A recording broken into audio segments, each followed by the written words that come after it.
And if you brought an offering, you can put it in the offering bags. And we will just, if you're ready, just collect that offering and we'll jump right into our sermon here. So we're in Genesis chapter 23. You know, I was working on my sermon yesterday and I realized I had the fatal mistake.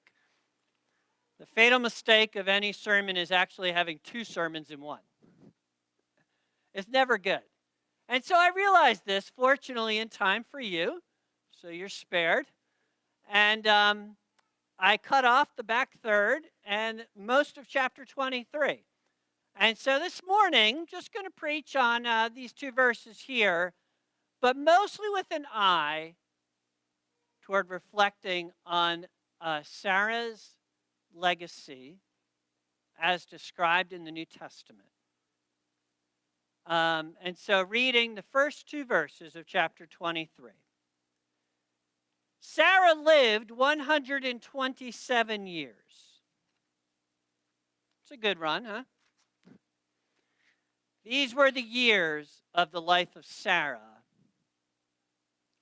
And Sarah died at Kiriath Arba, that is Hebron, in the land of Canaan.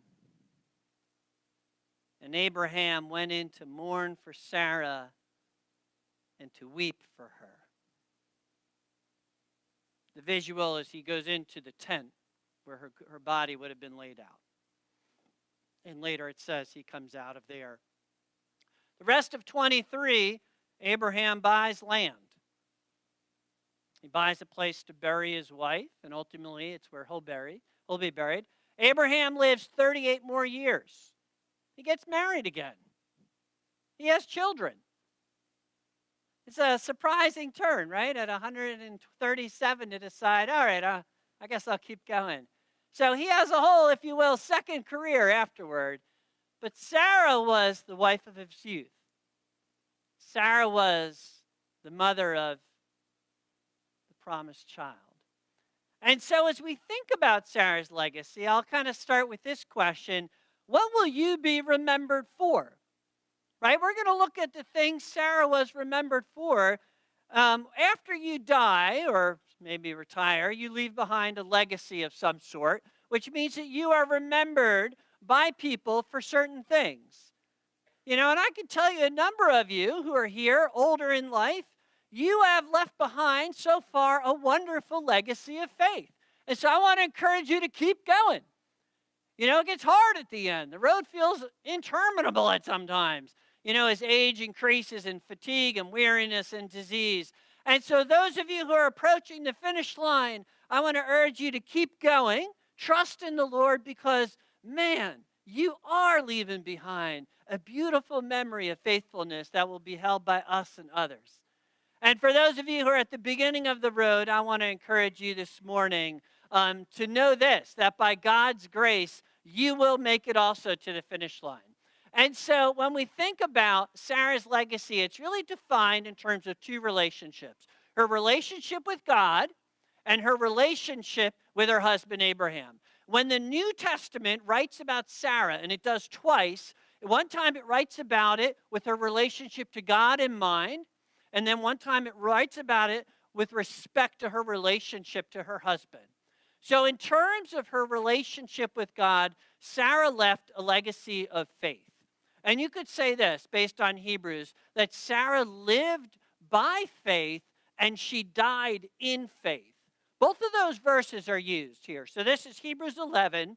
It says, by faith, Sarah herself received power to conceive even when she was past the age, since she considered him faithful who had promised.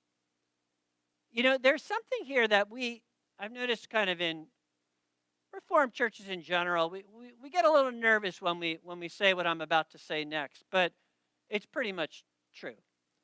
Faith unlocks divine power. It really does. Faith unlocks, and unlocks is kind of a fuzzy word, but there is a receiving of divine power that comes, according to God's will, to people who believe.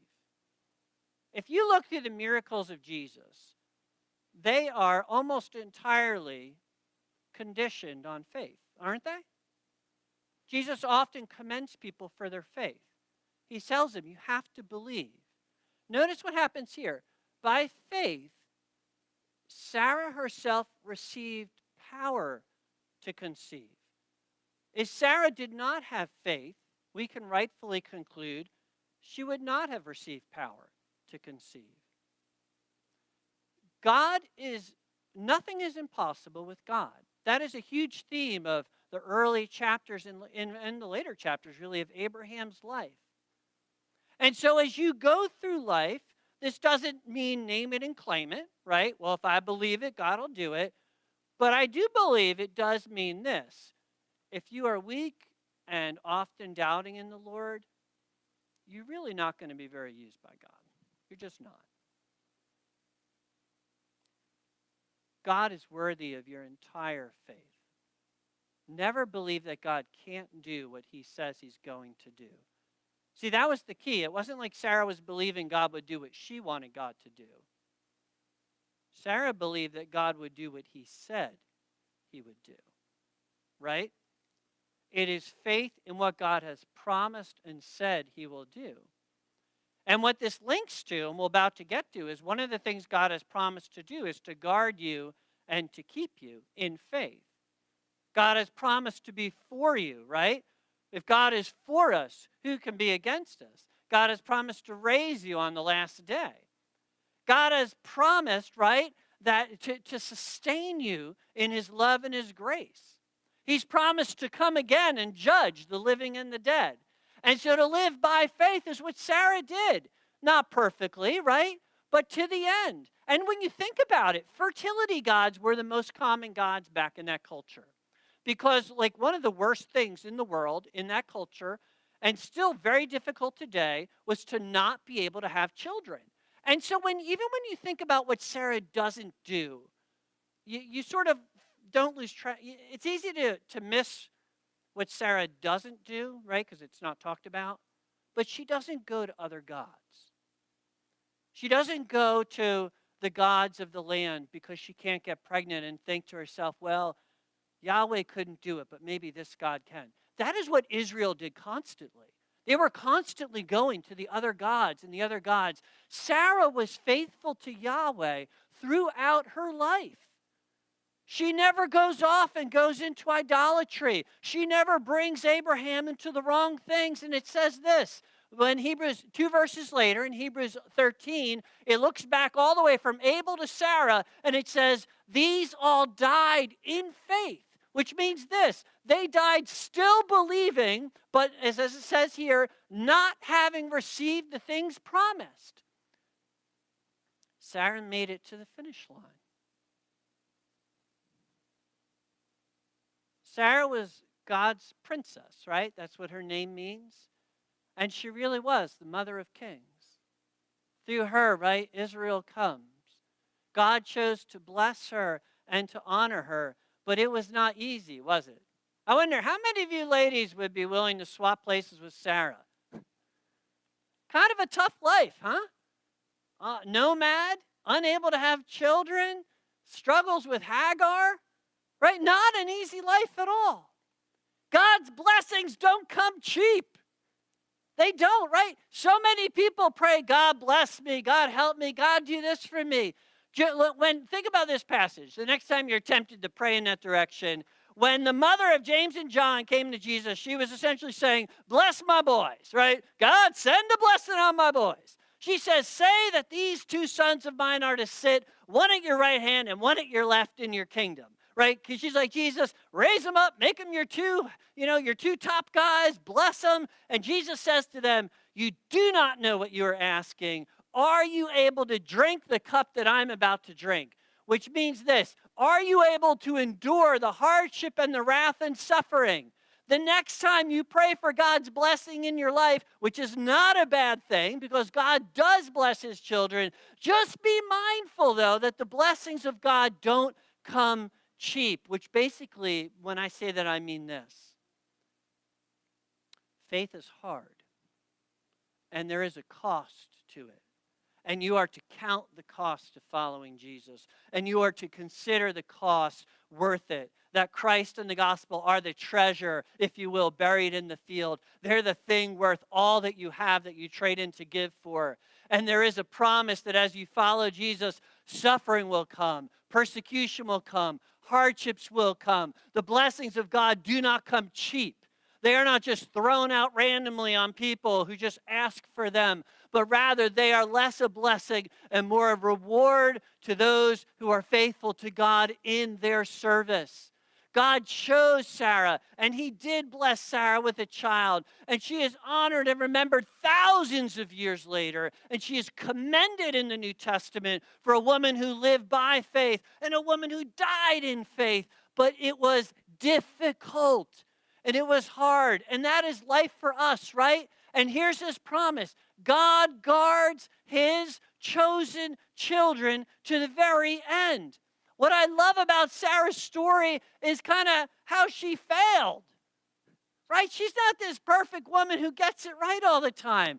When she's dealing with infertility, she tells Abraham, right, take Hagar, go into my servant. It may be that I shall have children by her. And then when God comes again, like 12 years later, and he's outside the tent and saying, nope, Sarah's going to have the boy. It says, but Sarah denied it, saying, I did not laugh, right? And God says, no, but you did laugh. I love that we have in Sarah's life the reality that God is pleased to use and to choose people who sometimes fail miserably in their walk with the Lord. Sarah was faithful to the end because of God's grace. And the promise to you is that the very same God who kept Sarah with all of her troubles and trials along the way is the very same God who guards you, and it says establishes you. This is from Thessalonians. It says, but the Lord is faithful. He will establish you. That's right. Like that's sort of the first part, to establish something. And he will guard you. That is to protect in an ongoing way against the evil one. God guarded Sarah from faithlessness. God guarded Sarah from idolatry. God guarded Sarah from the anger within her. We saw twice where, kind of because of different reasons, she really lashes out in anger. God kept her so that she lived by faith. Are you living by faith? Do you live by faith? Are your decisions made by faith? Do you love by faith? Do you serve by faith? Sarah lived by faith, and she died in faith. She made it to the finish line. She didn't quit. She didn't give up. She didn't go serve another god. She was faithful to the end. You can search the Bible from cover to cover, right? You know this. You won't find any perfect people except Jesus, right? Some of you know the Bible pretty well. You go through the life of the saints. Every one of them at some point or another blows it big time. You have blown it big time. And you'll blow it again big time. But God guards and establishes and holds on to his children. When John writes about faith, I love where he says this, for everyone who has been born of God overcomes the world. And this is the victory that has overcome the world, our faith. Who is it that overcomes the world except the one who believes that Jesus is the Son of God? So what's he saying here, right? He's saying that born again people, those people that God regenerates and made new, those people overcome the world. They're not defeated by the world, but they are victorious over the world because they believe in Jesus Christ. And Jesus Christ is the victor. He's the victor over sin. He's the victor over death. And that's why Paul writes that in him we are more than conquerors, right? More than conquerors. He says, this is the victory. Who is it that overcomes the world except the one who believes that Jesus is the Son of God? Sarah overcame the world because God's grace kept her and guarded her. You will overcome the world, right? Because of God's grace in your life. Jesus shares his victory with us. This is good news. This is very good news, isn't it? We can't do this on our own. It is so clear to me as I go year after year, we cannot make it to the finish line on our own. We can't do it. But by God's grace, we will do it because God does not lose his own. Jesus said this, and this is the will of him who sent me, that I should lose nothing. And he's talking about people primarily, of all that he has given me, but raise it up on the last day. Here's the promise I can make to you. If you're truly born again, right? If your heart is surrendered to Jesus, you too will live by faith, and you too will die in the faith because God has willed that it is so.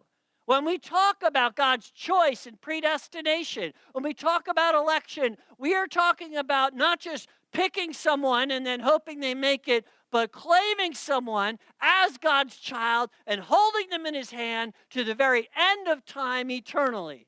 That is what we're talking about when we talk about election. God is not just picking people and hoping they get it through and then it's on your own. The doctrine of election is that God has chosen you before the foundations of the world, and God is a saving God, and he will not lose you. Christ will lose none that have been given to him. He will raise you up on the last day.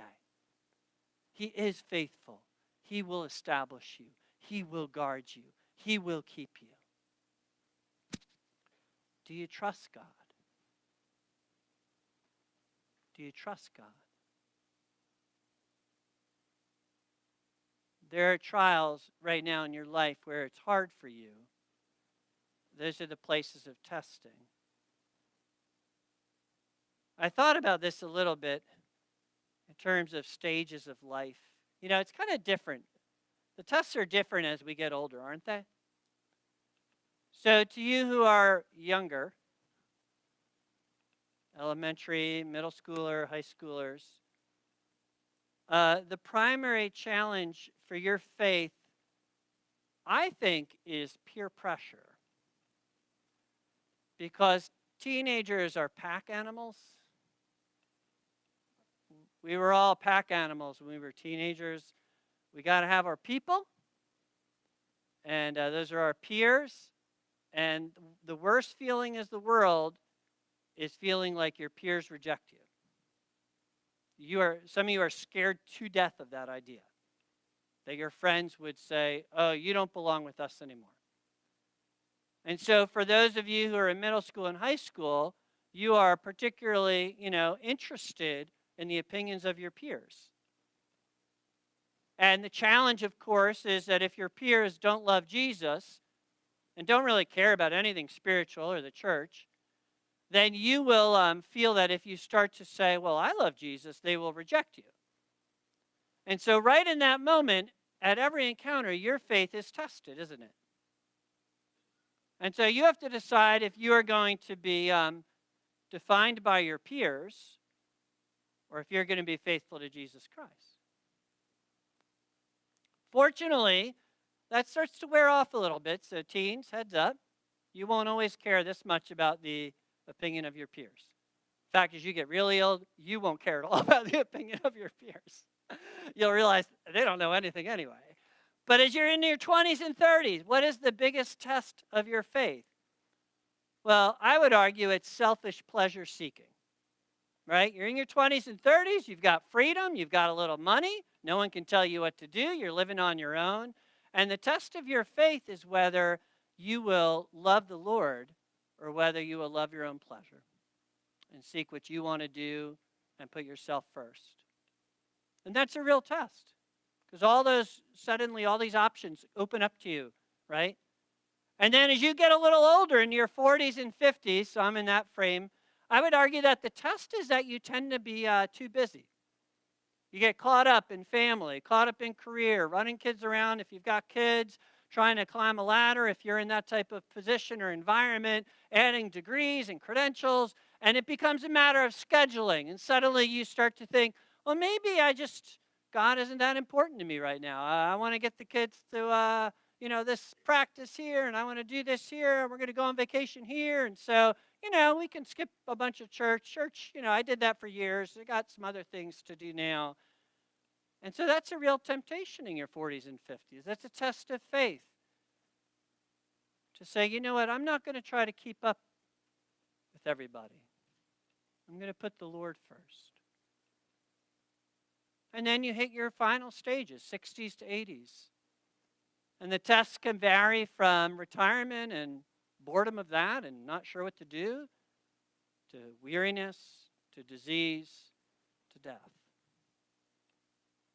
Right? So at every stage of your life,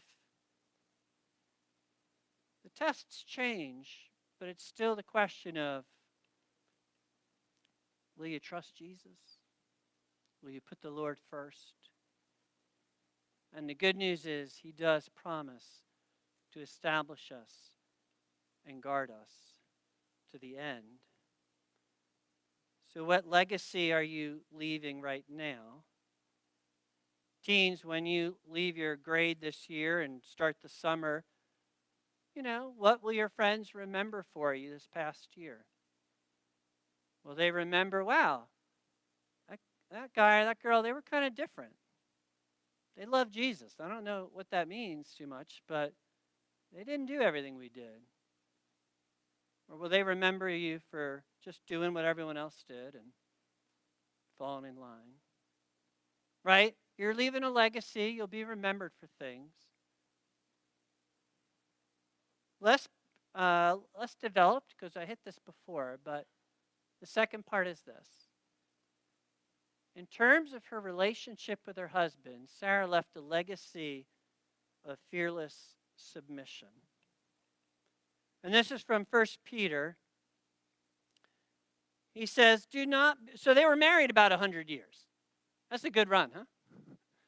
Will your marriage last 100 years if you do? That ain't easy, is it? Right? 100 years. He wept at her. Abraham wasn't like, finally, she's gone, right? He weeps by his wife. His beloved wife is in the tent. She's dead. She's gone.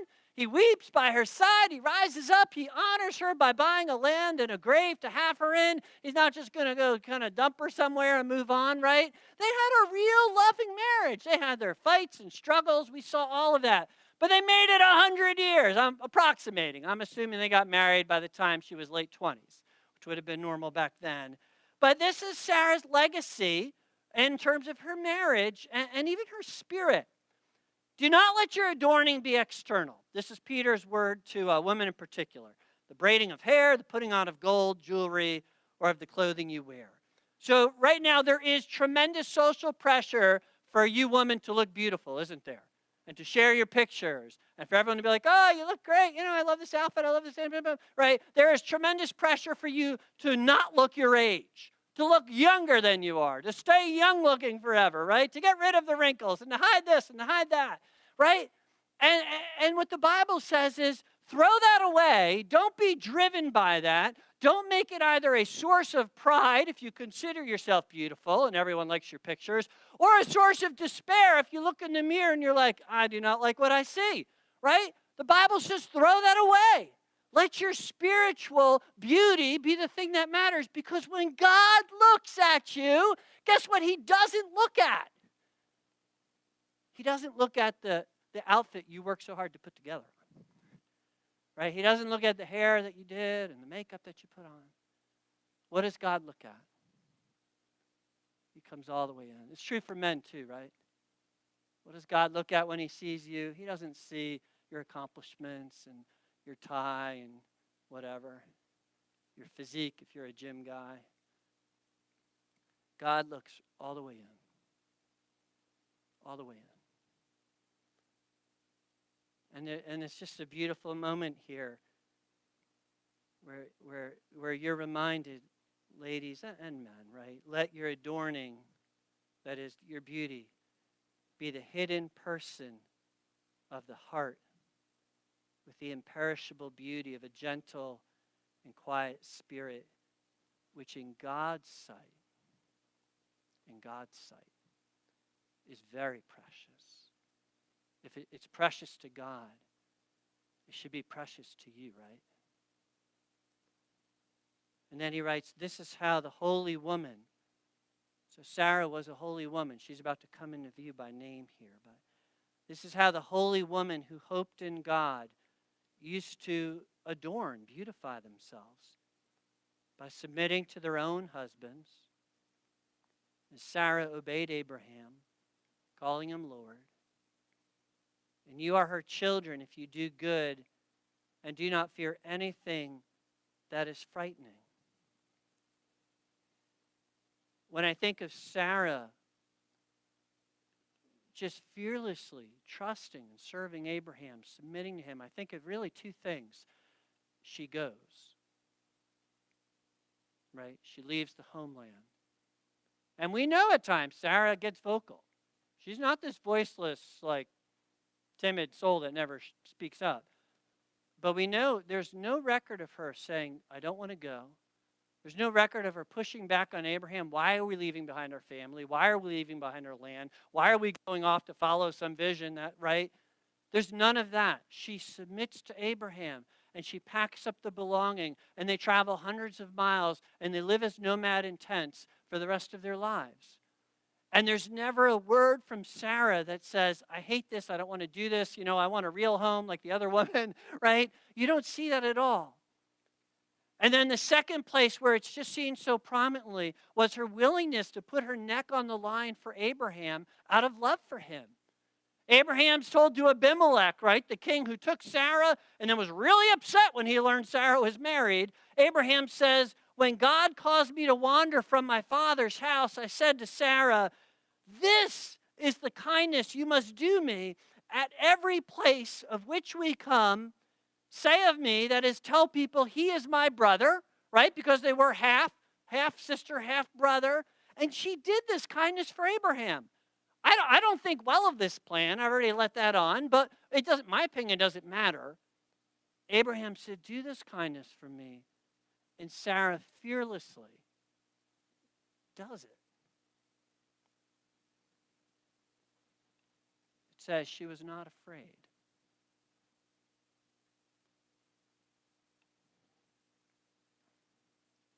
This is how the holy woman who hoped in God used to adorn themselves. And I'm fully aware of feminist thought. I'm fully aware that people would describe me as a dangerous person, oppressive, and, a barrier to progress. But I would say this, if it's good enough for Sarah, chosen by the Lord and faithful to the end, it's good enough for the women who follow after her. And so I encourage you ladies who might be afraid to think this through a little more deeply. What does this mean to kind of fearlessly submit in love to my husband? There's a part of you that might be afraid. What will it cost me? What will I lose? And is this just a way for the Bible to keep me down and keep me out of things and cause me to lose power? Right? This question, especially for, I would say, those who are younger generations, raises a lot of fear. And so there's a part of you that does have to hear, right? Do not fear. The do not fear part. This is part of living by faith. And we don't have time, right? Because we're already over, and it's not in our view today about what is required of husbands. We know they're required to love sacrificially like Jesus. We know there is some mutuality in the submission, right? Submit to one another. And so you kind of have to work through, what does it mean to live like Sarah? What does it mean to adorn myself? And I would say just the check is at the heart level, the heart posture toward your husband. Not trying to impose your agenda, not trying to see yourself in competition. That's probably a good place to start. As you work through, all right, Lord, I want to trust you and obey you. I want to lovingly and fearlessly submit and serve my husband. Spirit, show me, teach me, lead me in that. And so I asked in the beginning, right, what will you be remembered for? But this is a terrible question. Why? Why is this a terrible question? Because no one's going to remember you. Come on, right? You got one generation, maybe two, where you'll be remembered. one remembers their great-great-great-grandmother, do they? Do any of you even know your great-great-great-grandmother? Can you go back that far? All right, one person does, maybe two. You guys could do that History Online thing, right? I could place them in a book. My father has sweeping records of our family history, 11 volumes that he's put together, and he's passing it on to someone else. And he met me in the other day. He's like, do you want all the family history books? I was like, nope, I don't. I said, maybe Theo does. He's into family history. But the fact is, I don't know these people. They're words on a page. They've lived, they've died. And honestly, I hate to be callous, but I don't care. I just don't care about grandma, great-grandma, this person in Dubia. And like, it's just too much. It's too much. There's too many Dorflers and Dubiaks out there. Like, it just doesn't matter to me. And I'm not going to matter to the next generation. So, yeah, you'll be remembered, sort of, in a temporary way. But this is a bad question. What will you be remembered for? Because the real answer is pretty much all of us will be remembered for nothing. The real question is this: what will you be rewarded for? That's the question. Because there is one, and it is the supreme God in heaven who rewards the faithful. And Paul said, henceforth there is laid up for me the crown of righteousness, which the Lord, the righteous judge, will award to me on that day, and not only to me, but also to all who have loved his appearing. So do your battle with pride. Pride is often the enemy of being one and serving in humility with the Lord. Remember, no one will really remember you, so don't live for the approval of others and all your great accomplishments, but instead, like Sarah, remain in faith, walk by faith, die in faith, trust that the Lord will keep you, and as you serve God here and now, know this to be true, that on the day comes, the Lord himself will reward you. And that's enough, with his presence, with his glory, eternally forever. That has always been enough, and that is enough for us. And so I want to encourage you as you think about going from here, heading back out to the things you're going to do this week, remember, it's not about what you're remembered for. It's about the one who rewards. It's what God remembers, if you will, what God takes note of. Let's pray. Lord Jesus, we thank you that as you minister to us through your word, you remind us of the things that are truly important. And I pray, Lord, that we would not live for the opinions of others, but that we would live by faith, that we would die in faith. That, Lord, if we're married, we would uphold your way of marriage. And Father, in all things that we would remember, you do reward the faithful. You are a loving God. And what you have promised us at the end far outweighs all the challenges from here till there. So help us to be faithful in each stage of our life and each stop along the way. And Jesus, we ask these things in your name. Amen. Let's stand together, and we'll close with one last song.